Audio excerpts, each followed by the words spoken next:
So this would be the first time I'm ever trying this out, which is replacing the thermal paste and cleaning the internals of a GPU card. I've done cleaning the CPU fan before, reapplying the thermal paste of the CPU, but actual GPU, like this is I guess the first time ever. And I looked up first on the internet for guides on how to properly disassemble this one, but maybe I haven't really looked deep enough. But all the ones that I've seen are models that doesn't have this backplate right here, and from those videos I can see it's not supposed to be just four screws that you can unscrew, but actually six or something. But obviously, as you can see here, there's really only four screws. These ones, these are the other end of the screw. They're actually, the head of that screw is actually in on the board on the other side, and as you can see it's blocked, so you can't really get there. And the logic between these things, like every time you're taking apart any gadget, is that most of the time it's like an unspoken rule that if your straight screwdriver can mount onto that screw head because it's blocked by something, then that kind of like obviously unspokenly says that, or means that, yeah, you're not supposed to do that. You're supposed to like take off the blocking part first. That's probably mounted with a different screw somewhere else. And from what I can see here, I've also looked some forum posts about this, and it seems like Zotac themselves uh, have representatives saying that, yeah, you can actually replace the thermal paste and that wouldn't void the warranty. Not that I actually care about that because I'm already beyond warranty stuff. I almost never really actually make use of those warranty things because I like buying second-hand stuff when it comes to these expensive things and actually opening them up myself if I need to. But yeah, we basically got the philosophy or like sentiment of the manufacturer of this device that, yeah, they support actually at least simple thermal paste replacement, and that should avoid the warranty. So by design, that means their gadget or this thing right here shouldn't be like tamper proof, if you know what I mean. Like you should be able to like actually disassemble it easily without having to try and break things just to open it. Because other devices, like let's say I think maybe iPhone did it back then, like you couldn't even open the gadget because they had tamper proof stuff in place. Like you wouldn't be able to like normally open it without actually breaking some of the locking mechanisms of the gadget. This one shouldn't have that. So even if the videos that I saw actually say that there should be six screws here, I only see four. I think it's fine. That's why I'm also making this video, because for anyone who might actually want to like look this up, although this is like almost legacy hardware already. GTX 1070 Mini from Zotac, and it seems like for some people when they got this card they didn't have a backplate. And I have no reason why this one, I have no idea why this one has a backplate. It definitely looks original though, so I'm guessing it's a first release version or something, but I actually got this up from someone else, a second hand as well. So there's these four screws out there that are like obviously the first screws you're supposed to detach, I guess. And then there's the screws that are locked behind other parts that you have to take off first before you can get to them. This screw right here that's holding this rear parts shield. This one here as well. And then this screws right here. This is the one that's attaching this plastic fan holder onto the heatsink, which is this huge thick metal things. So we're gonna open this up and we're actually gonna see like At least in my use case, I think at least 5 years of use case, but I have no idea. I feel like, yeah, when I got this thing, the seller, if I remember correctly, told me that, yeah, he changed the thermal paste, he cleaned it out thoroughly. Like, yeah, when I got this, it was so freaking awesome. Just right off the bat, it was really, really good. It has lasted me 5 years without ever actually having to like totally open this thing up. So we're about to see what's like 5 years of usage in mostly close PC case, but with a user like who likes smoking near the computer, and not just smoking, but actually smoking like a lot, like at least 1 or 2 packs of cigarettes a day, I guess. Granted, I do have like 5 fans on the CPU case, to 140 on the front, to 180 on the top, and 140 at the back.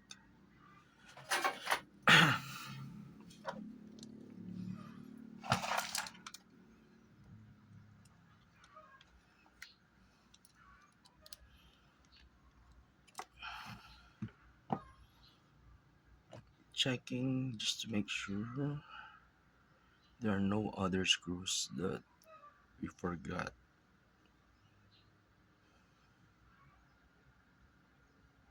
that we might need to take off first as well.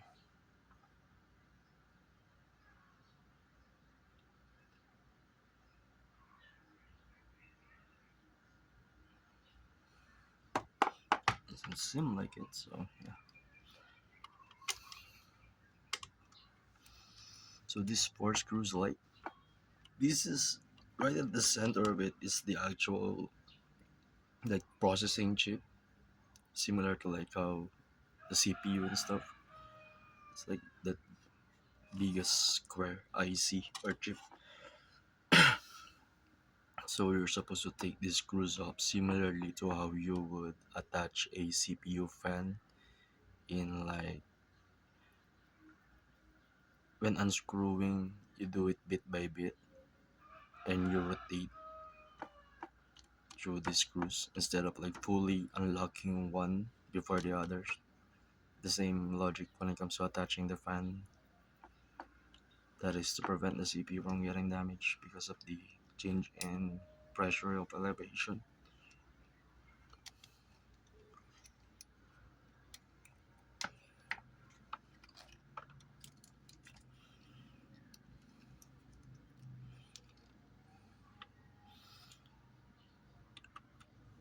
Luckily, it doesn't seem like this thing actually needs like special screw heads. It's just Phillips so far from what I can tell.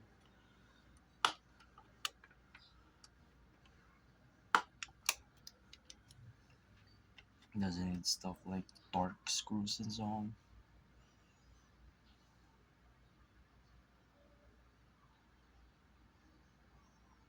Just need to get the right size screw head.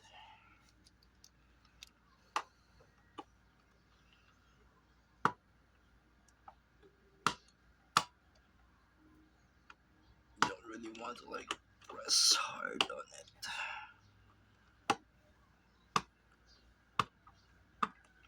It's not biting.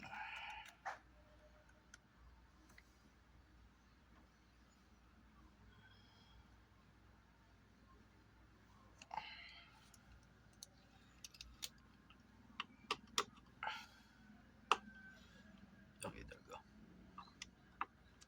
Okay, so usually I do this and then the opposite side right here. Not this one because it will like do like that. This and this, like 1 or 2 rotations. Actually, just one, I guess. Every time, just to be safe.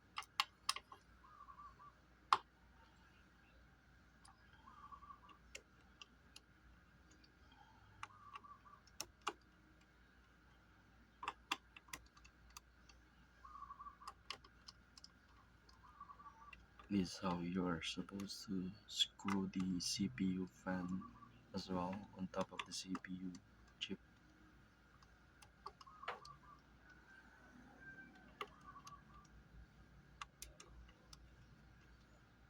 I wasn't really like supposed to do this right now. Supposedly, as soon as I wake up, I'm gonna start actually doing like the last update on my CV,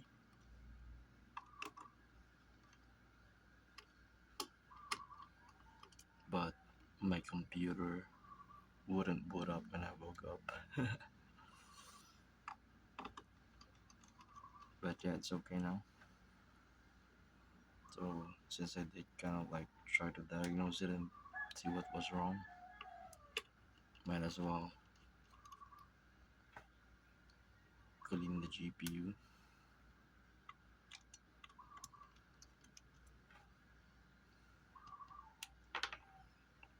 Okay, so yeah, that should now allow us to remove the heatsink along with the fan. But first, I'm gonna take this off. This is the power supply connector for the fan.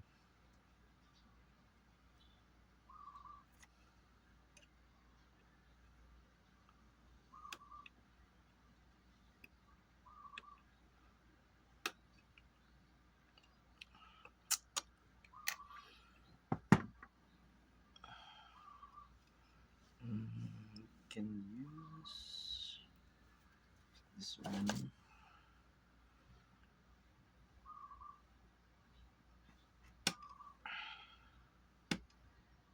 Just be very, very light on the force. This ain't like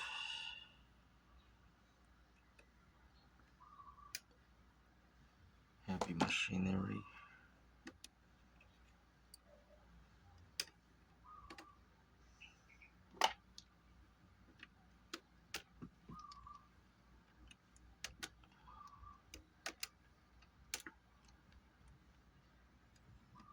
And also be kind of careful because sometimes these cables, I don't know why, but they're too old. They start getting really rigid or brittle. They might actually break if they're too thin. But by design, these cards and stuff, you think about who made these things. Probably computer engineers.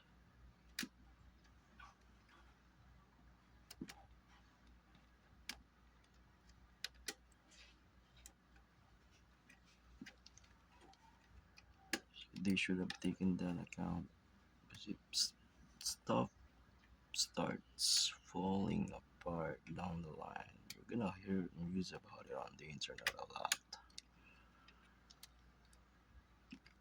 It's gonna hurt that brand.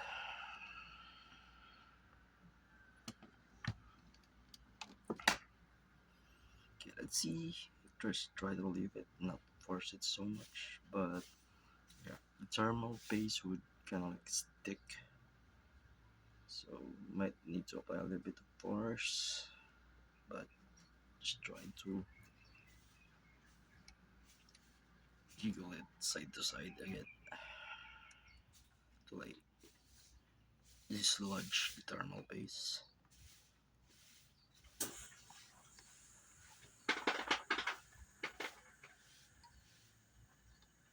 It's spinning, so yeah, that means there's no screw holding it tightly in place anymore. We're safe. There's this part right here though that doesn't seem to move much.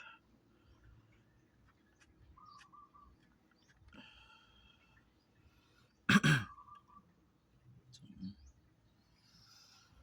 wonder if that is a screw.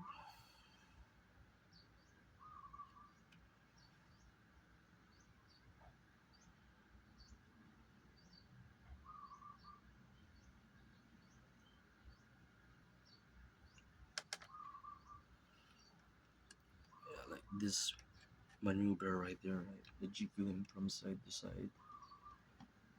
if the design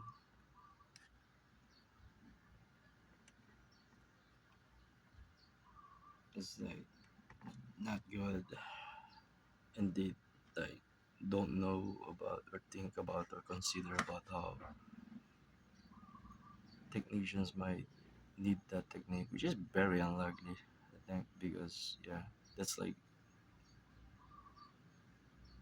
every freaking technician should know that you should be able to like jiggle them side to side and stuff for specific types of devices. What I'm trying to say is like there shouldn't be like things that would get knocked off or be hit when you're jiggling it like that. So I mean the level of like clearance within the device and the components, the heights and so on, it shouldn't like hit other parts and cause them to break by doing that. But I think that's probably mainly only applicable for stuff like this that has sticky glues or thermal paces in it. Wow, amazing! This thermal paste is still kind of wet. What the heck? You'd think after 5 years it would be completely dried up. Okay, and this make me wonder what thermal paste that guy used.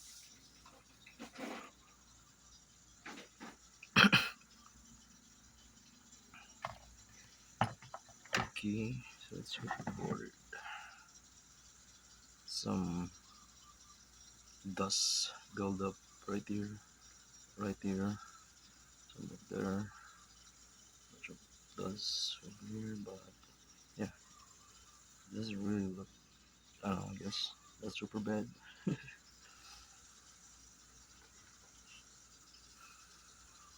I don't have like anti-static brush or stuff, but this is the one I've been using mostly and I think it's fine because I've already used it for this purpose before.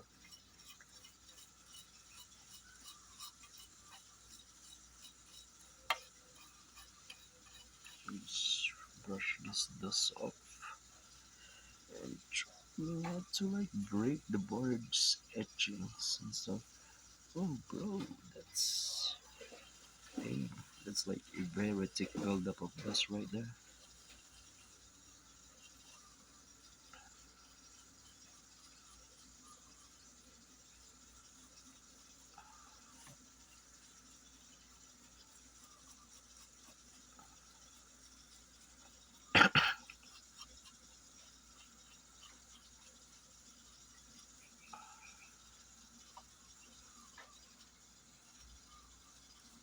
You could like also use air spray, but personally I've never actually used that one before.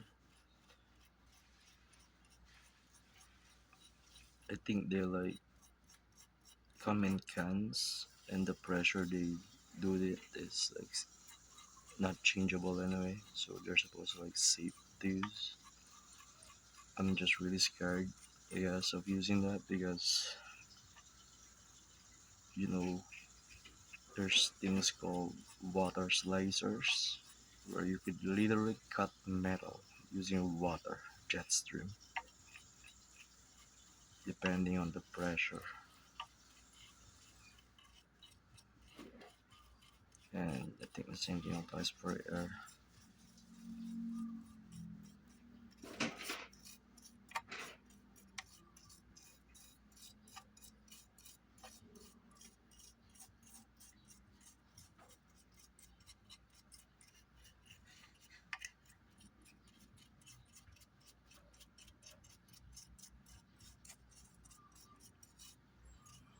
There's just this part right here, this really thick dust. Oh, conk.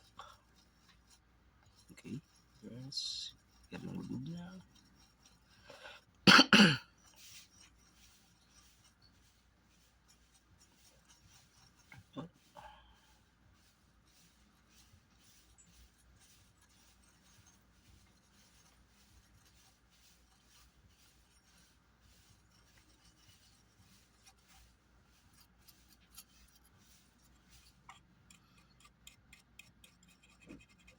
this dust buildup, I don't think I've ever read anything or heard anyone saying stuff like this dust buildup is actually conductive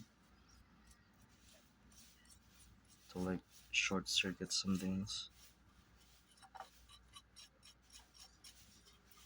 Because if they really were that conductive enough,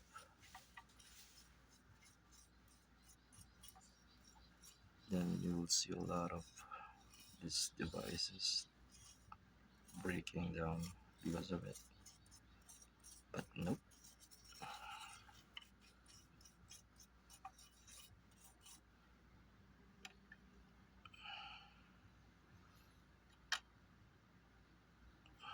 Okay.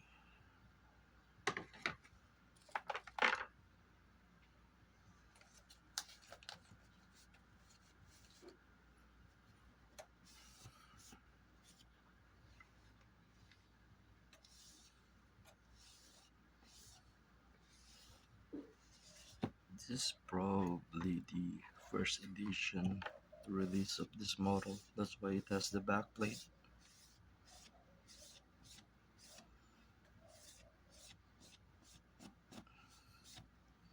The guy I bought it from said he is from the ECPC, I think. I'm not sure. The online forum, and he's like a moderator there.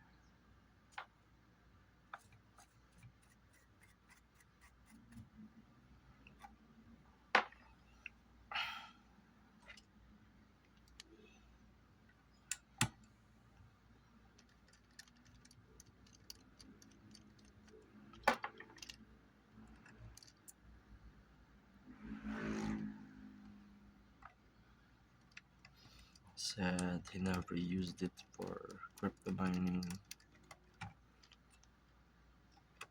and never even overclocked it.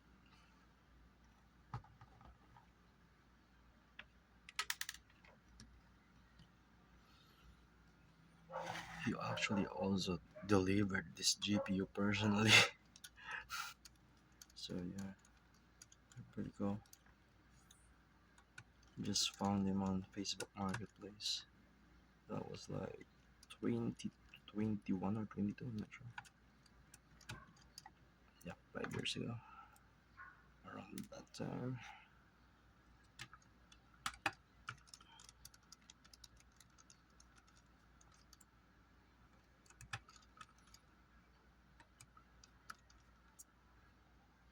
How many times have I bought second-hand GPU from Facebook Marketplace or any marketplace for that matter? Actually, just two times. The first one was a AMD RX, so not NVIDIA, and it didn't work. So thankfully I was able to like return and refund it,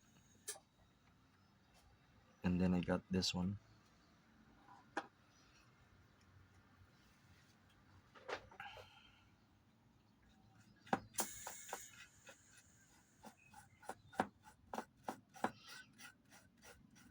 Take good note of the date of when that was, because I swear to God, right now there are more scammers than any time ever. I think, especially online, as more people are now online.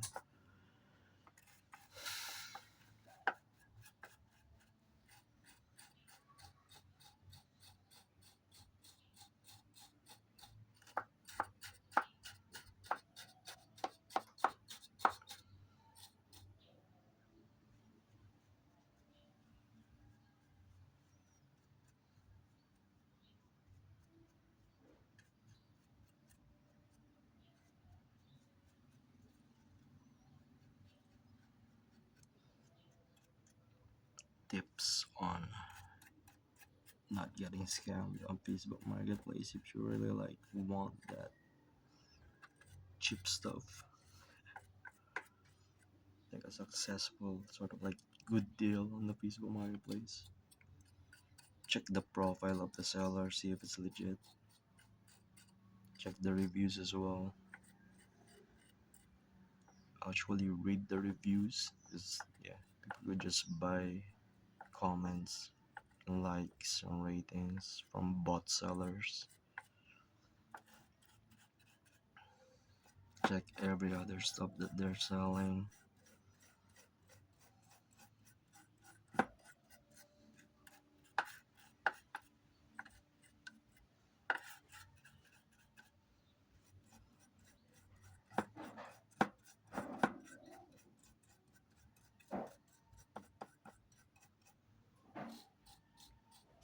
And if you like really need to like verify their identity, it's totally fine to ask for an ID. Just make sure it's a government ID and that it is, well, I guess expired is fine, but I don't know, as much as possible not expired.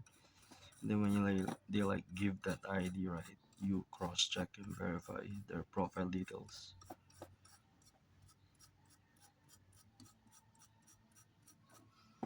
Also ask for the contact number, and then when you receive the product or the item, make a video the moment you receive it, record it, and then as much as possible do not cut the recording, let it be raw, uncut, continuous from the moment you received it up to the point where you are actually testing it. Make it clear that it's visible on the video that you did nothing wrong or change anything about it to cause it to break on your hands.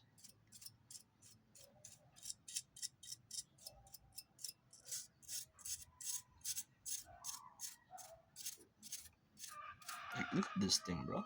5 years. The video I just recently saw on YouTube about this thing, like some guy was like showing how he got this same model GPU from someone else, and like this heatsink right there, it's like the same that you can see that are attached to air conditioning or refrigerators or anything that kind of like has, yeah, heat dissipation, that this heatsink, like on that video, this straight very thin flimsy metal, they're like all freaking no longer straight. It's like someone is the damn thing is like, oh bro, why did you do that? Granted there's a way to fix that, but like, you shouldn't really do that. 'Cause if you do that now, you have to like buy that tool to actually correct it. It's really gonna affect the performance so bad. So yeah, it's nice to finally see the insides of this and see that, yeah, it's really really well.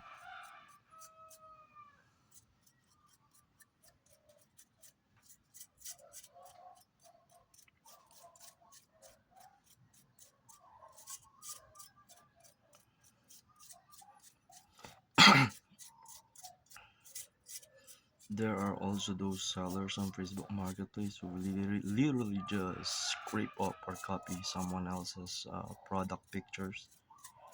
So personally, when I try to sell something, I put my name over the picture in a spot where I shouldn't be able to easily edit out.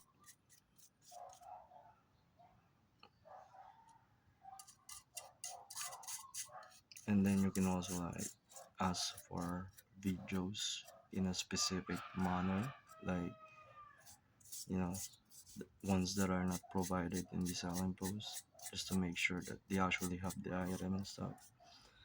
At least that was back then, but honestly nowadays with AI video generation and stuff, it's really kind of freaking hard with how people can just falsify and generate videos of things that never actually freaking happened.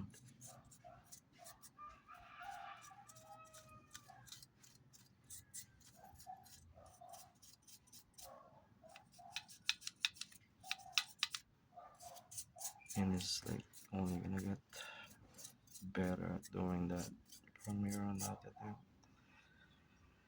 With like how Nvidia and some graphics card manufacturers seem like now they're shifting focus from producing graphics cards for gaming onto AI generation. It's like all the new cards that are like coming out are just not gonna be better performing much in terms of gaming.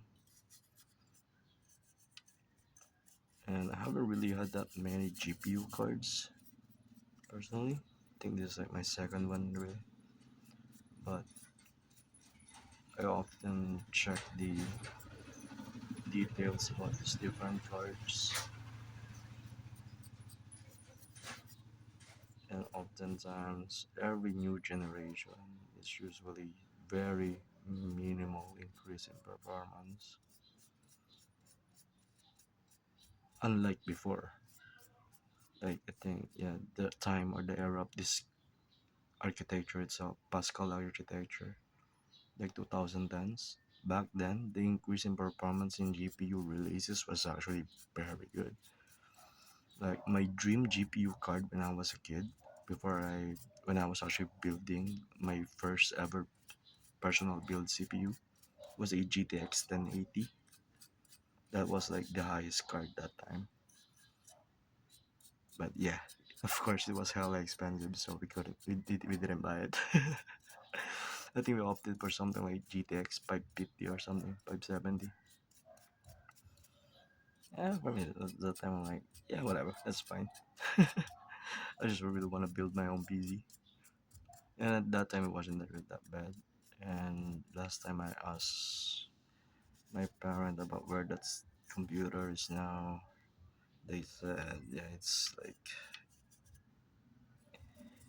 in the storage.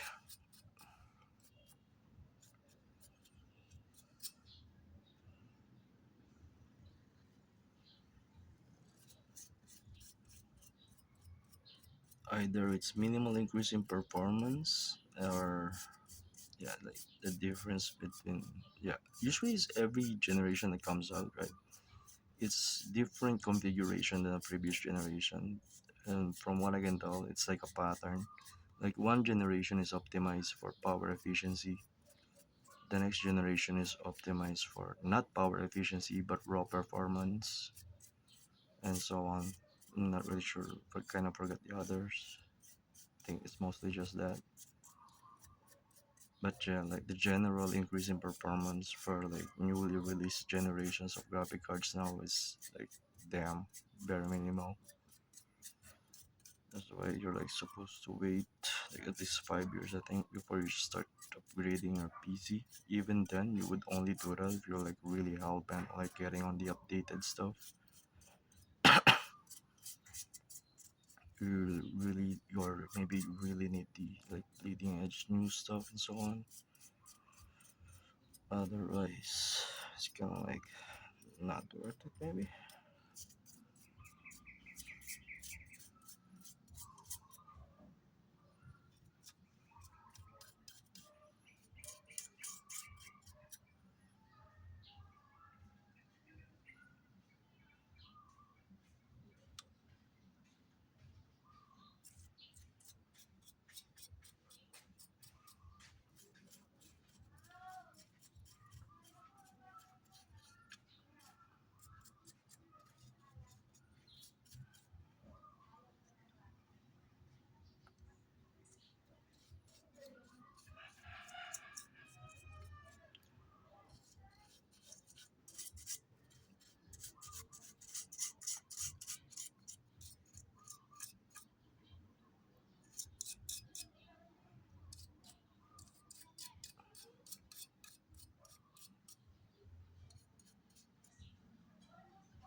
For example, right, the 4060, like that card right now is actually the card that I really want to upgrade to in terms of like power efficiency. Like I can only imagine like what it's like to actually undervolt that thing further.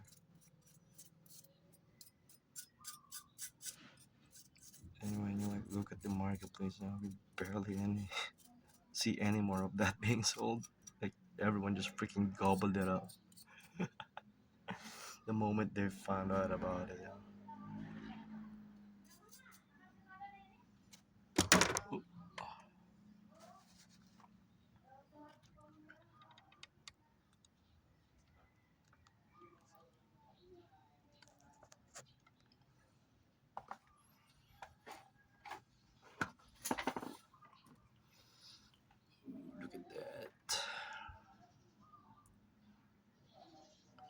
5 years.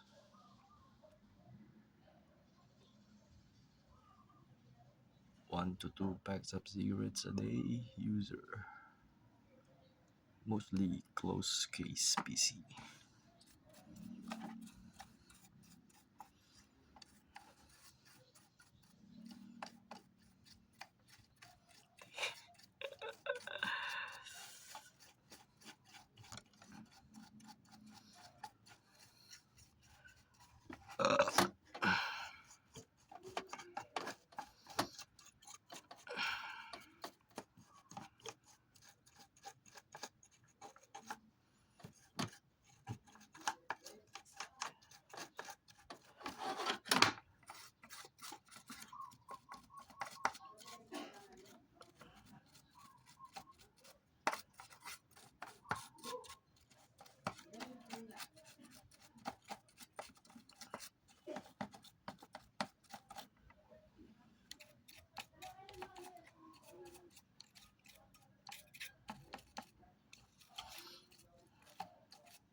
And what's even crazy now is like it seems like these companies are now like pushing for cloud services instead of letting you have your own computer.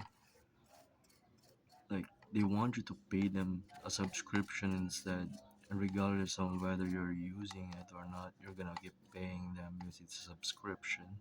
You're gonna pay it every year or every month. You're gonna own nothing and be happy.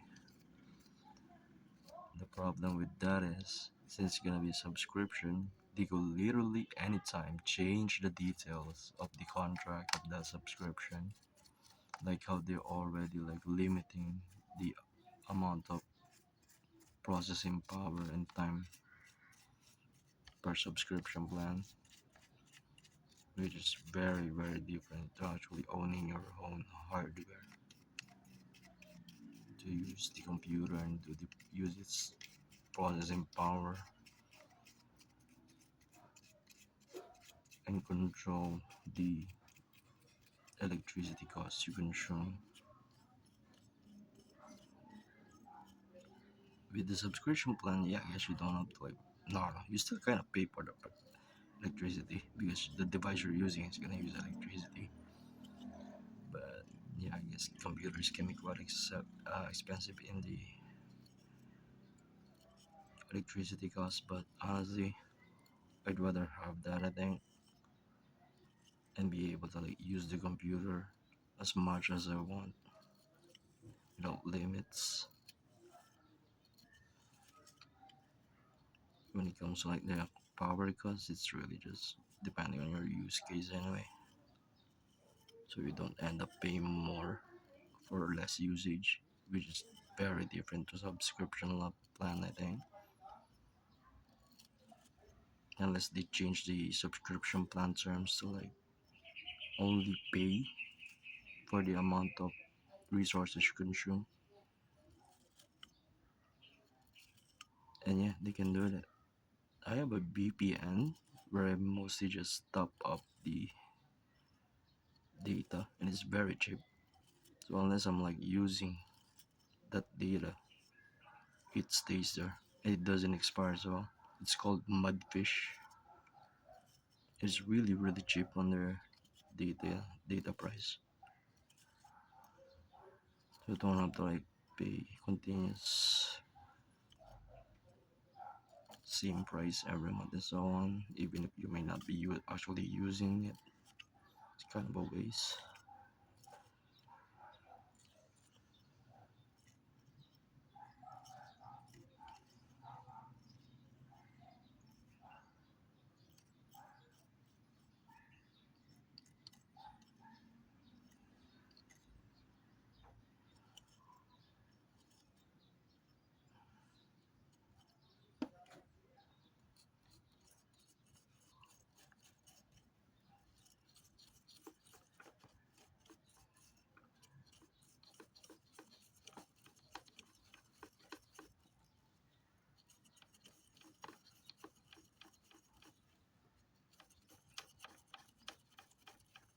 Imagine like going through 1 month without actually using that subscription service, and then you still have to pay for it. Jeez, the fuck.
It does make me think though, like we've already seen some things become like museum items, which is pretty freaking wild. Like stuff like Discman, walkers, I mean, cassette tape players. They're now in the museum. How many more years until old GPU cards like this are gonna be basically museum items? What the heck? I think I saw like one computer already, the CRT monitor type.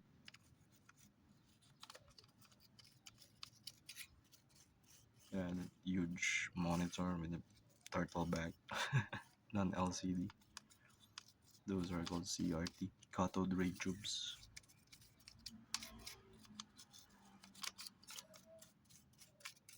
So, you know, maybe if we just keep maintaining this old legacy GPU, it would eventually rise up in price again as like antique and shit. That would be freaking funny.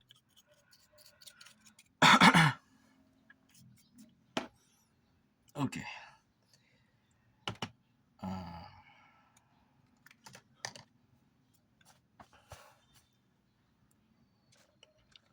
Now we're gonna remove the back plate and clean the back of the board, and then clean the previous thermal paste and reapply the new thermal paste.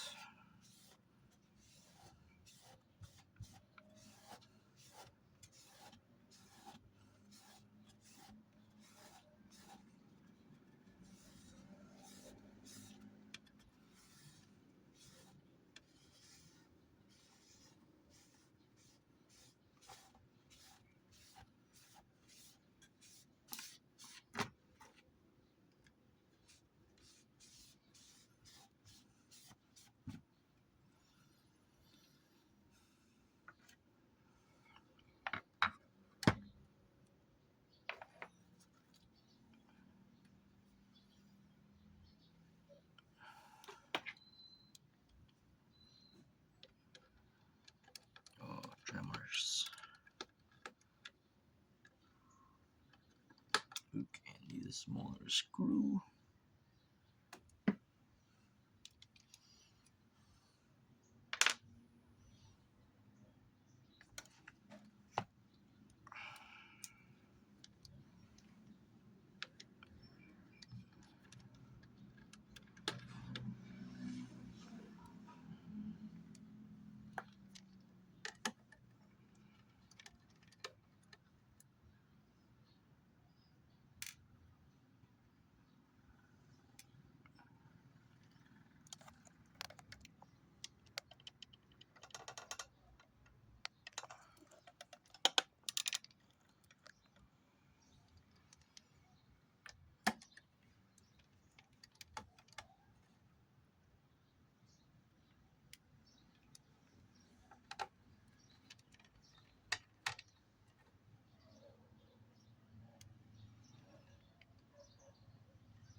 And that's the stuff between the back plate and the board.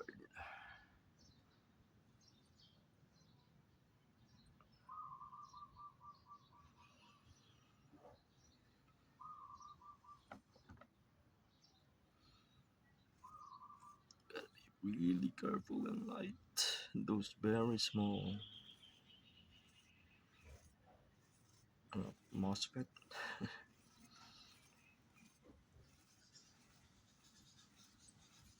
very small chips, they go like really be scraped off, so very careful. If even just one of those gets detached, you can pretty much say the GPU is not gonna work. And reattaching them is gonna need some special tools. Hmm, yeah, don't think you can use a soldering rod or iron. You might need a air solder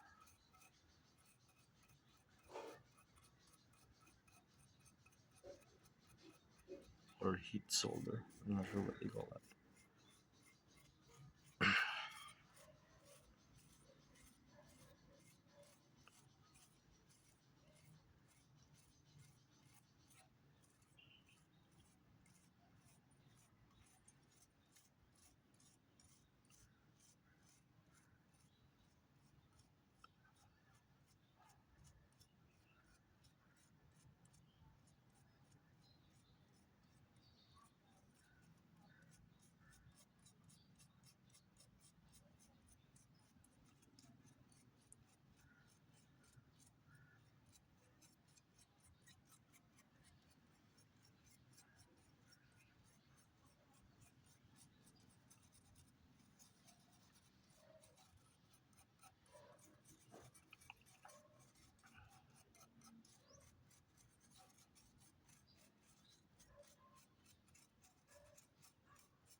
I'm just dabbing it actually, not like brushing it as if it was a tip.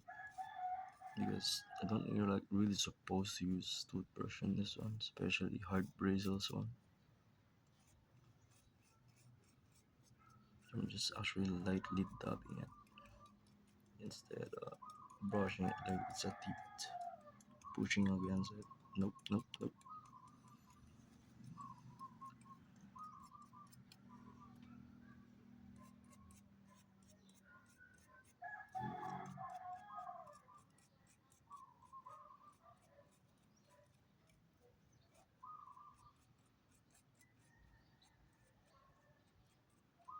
I'm so freaking dead if this thing doesn't work after this.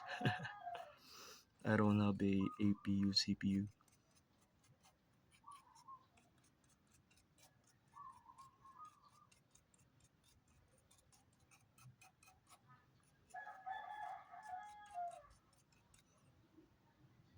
I think that looks good enough.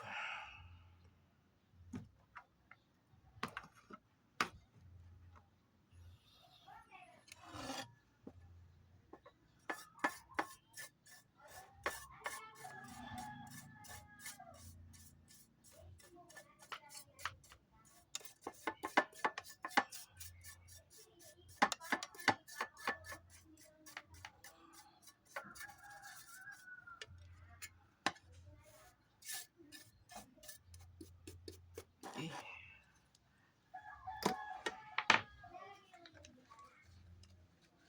damn, it's like 1 hour already. We haven't actually changed the thermal paste yet.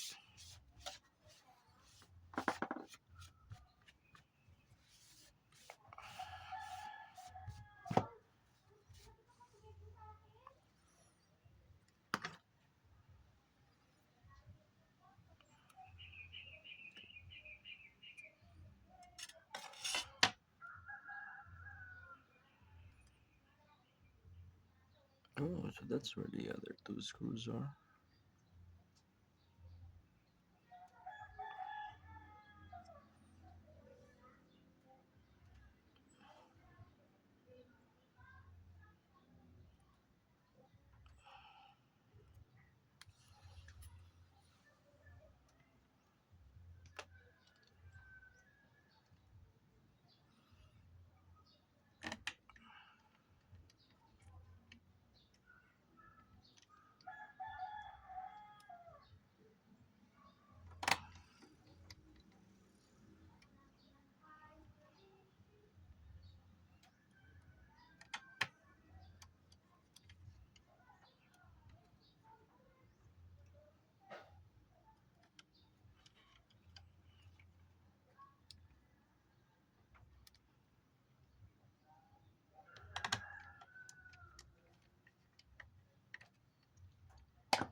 I need to get alcohol. Mm.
I need to get alcohol. Be right back. Okay, got the alcohol. Base problem. Alcohol.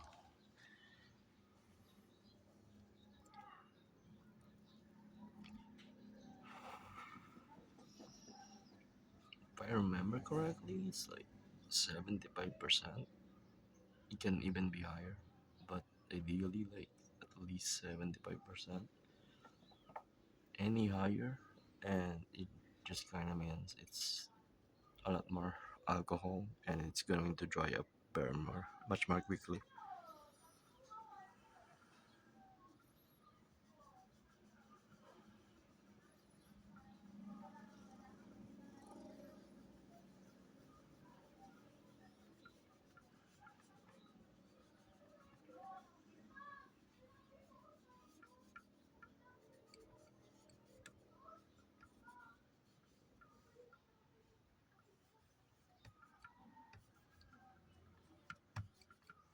Okay,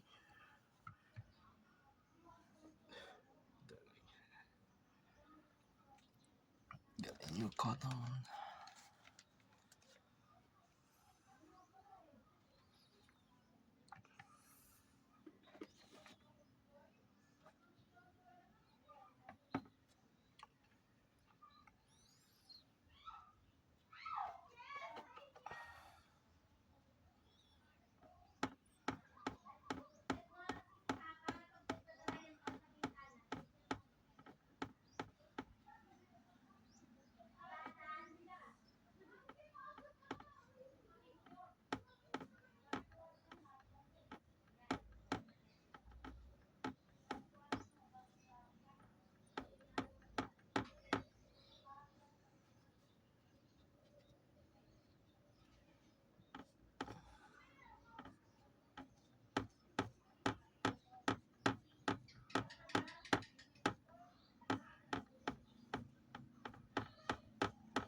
Okay, so those parts right there, I think we need earbuds, cotton buds. This one, and I need more alcohol.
I guess this is the first time I've experienced this. Usually with CPU thermal paste replacement, there aren't any of these like protruding solder things that are very small on the sides. It's mostly just this thing right there, so it's easier to clean the thermal paste. But look at that. The thermal paste are now stuck in those things, and it's kind of hard to get out.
Okay, time to apply the paste.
It's good enough.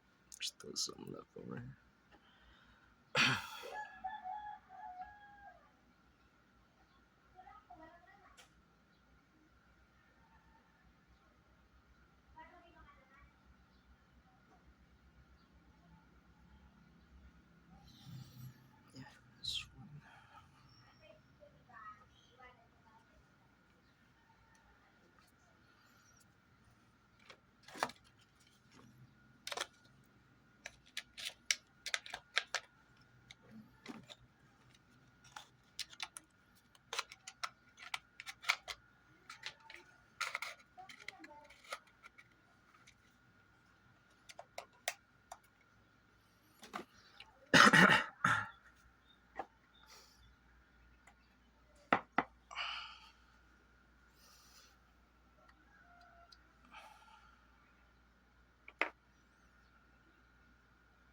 Surprise!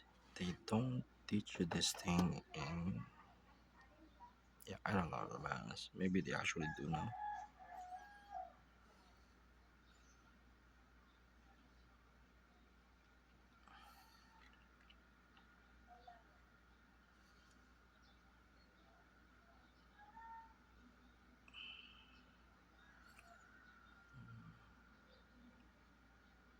Yeah, there should be no problems touching this properly.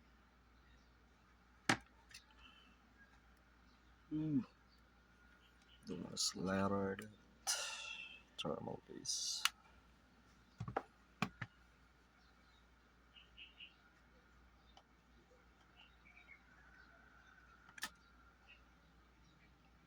Yeah, it's fine still.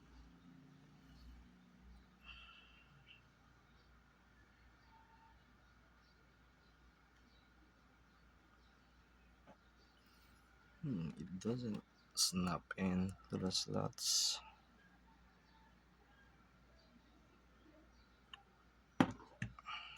No, so like visual cue. You don't have like tactical haptic view. You just have to align the holes of the screw.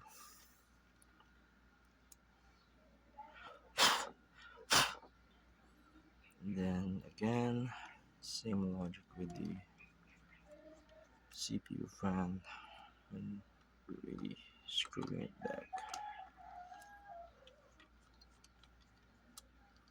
Hmm,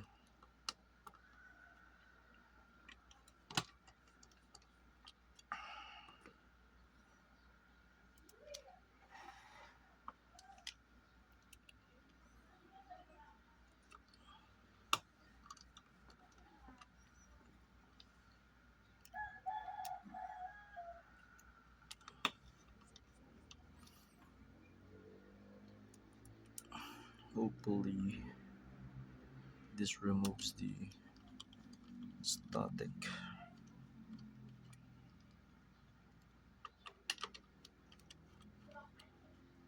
Like when you touch the backplate of the motherboard or the GPU part or any part of the computer for that matter, you kind of feel this tingling sensation. It's like static, built up electricity. Really shouldn't.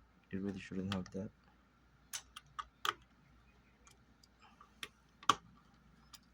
And most of the time, the solution is that it's grounding the PC case or the motherboard.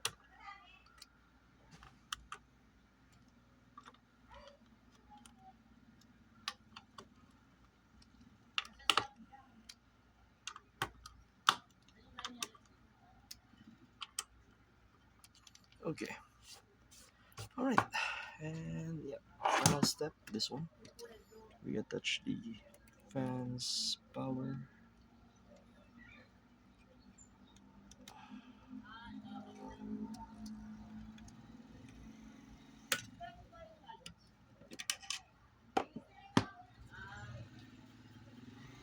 And yep, that's it. You see me later using the computer after I upload this Raven before I ask. That means it worked. Jeez. Damn, 1 hour and 15 minutes.